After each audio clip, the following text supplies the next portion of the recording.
Welcome to Luca is a Billionaire, where the only thing I invest in is your answers. You start by installing Dolby Access and connecting your audio device. Make sure Windows and drivers are current. Once installed, open the app and sign in with your Microsoft account so settings save to the cloud. Next, grant any permissions and allow the app to download required modules. Don't skip updates. They provide codecs and performance fixes. After the modules finish, select your output device in the app. This gets you ready to enable Dolby Atmos and profile-specific features. You now enable Dolby Atmos for your connected device.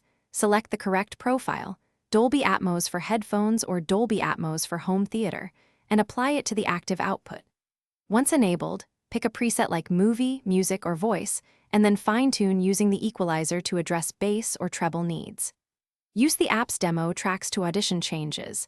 If dialogue sounds distant, toggle dialogue enhancement and adjust spatial audio level. Make incremental changes and retest so you finish by setting the Dolby-enabled device as your default playback and communication device in Windows sound settings.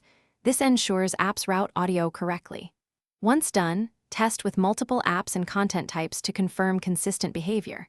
If audio is missing or distorted, update the audio driver, reboot, and reinstall Dolby Access. Make sure the output sample rate matches your hardware. As a quick fix, swap cables or ports. If problems persist, collect app logs and reach out to support with your device details. Thanks for watching and please subscribe. It's the best investment you'll ever make.